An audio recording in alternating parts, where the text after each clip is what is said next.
Welcome to this explainer. Jump right in with me for a second. Did you know that companies are dropping tens of billions of dollars a year right now just trying to figure out where to process and store their data?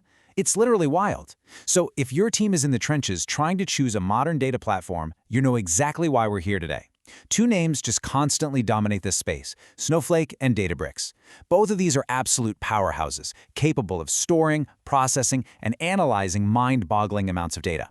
But here's the thing. They were built with fundamentally different philosophies at their core, and understanding that core difference, that is absolutely crucial for unlocking the right strategy for your business. So today, we're going to break down exactly how these platforms operate, where they excel, and how you can choose the right foundation for your data journey. Okay, let's dive into this. It is the inescapable question every CTO, data engineer, and analytics lead is facing right now. Snowflake or Databricks? Which one is actually right for your specific team? Now, over time, both of these companies have expanded their tool sets to compete much more directly with one another. But to really answer this question for your organization, we kind of have to look past the marketing hype and understand what these tools were originally built to do from day one. Section 1. Origins and Core Philosophies. How they started dictates how they work. See, in the world of data architecture, how a platform started is basically its DNA. And no matter how many shiny new features get slopped on later, that DNA still dictates its greatest strengths. Snowflake? Well, it started entirely as a cloud data warehouse. Its whole foundational philosophy was optimized for structured data and delivering incredibly fast, reliable SQL analytics. Honestly, think of Snowflake like a highly polished, beautifully organized digital filing cabinet, where every single piece of data has its perfect place. Databricks, on the completely opposite end of the spectrum, started as a big data processing platform. It was built around Apache Spark, meaning it was optimized from the jump for large-scale data engineering and intense machine learning workloads. So if Snowflake is your organized filing cabinet, Databricks is the heavy-duty industrial processing plant. Moving on to Section 2. Head-to-head best use cases. Let's look at where each platform shines. So in theory, both of these platforms sound great, right? But what happens when your business analysts and data teams actually sit down at their desks on a Monday morning? Where does each platform truly shine in the real world? Well, what's really interesting here is how clearly the winners emerge based on specific daily tasks. If your primary use case is business intelligence, building dashboards, and running standard SQL-based reporting for your business teams, Snowflake is the simpler, faster path. It easily takes the win there, no question. But if your primary goal involves training machine learning models or wrangling massive volumes of unstructured data, we're talking logs, images, text, Databricks absolutely has the edge. It really all comes down to the specific shape of the data you're processing and the ultimate goal of your team. To really get why Databricks crushes those complex engineering tasks, we need to talk about its core design. Databricks is built on what's called a lakehouse architecture. Basically, it combines the immense raw flexibility of a data lake with some of the reliable structure of a data warehouse. And because this lakehouse is built on Spark, Databricks becomes the most natural fit in the world for teams doing heavy Python or Scala-based data science. Data scientists, as you know, are usually dealing with messy, totally unpredictable data that would instantly break a rigid data warehouse. Databricks just gives them the flexible playground they need to do their jobs effectively. Snowflake, conversely, has a totally different kind of magic, and it's all focused on simplicity for SQL-based analytics. Your business analysts can just write standard SQL queries, and Snowflake handles everything else. It automatically manages the storage, the compute, and the scaling completely behind the scenes. And the most beautiful part of this setup is how it separates storage and compute. Think of it like being able to rent a massive supercomputer for just, say, 1 hour to do your math, without having to buy a giant physical warehouse to store your papers in. You scale your processing power completely independently of your storage, so you're paying only for exactly what you use.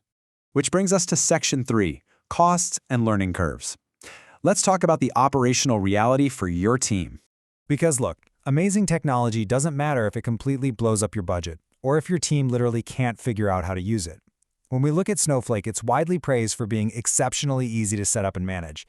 It's incredibly reliable for business intelligence, and on the financial side, Snowflake's pricing is generally considered more predictable, especially if you're running steady analytical workloads. Plus, the learning curve is vastly faster for teams that are already comfortable with SQL and traditional data warehousing.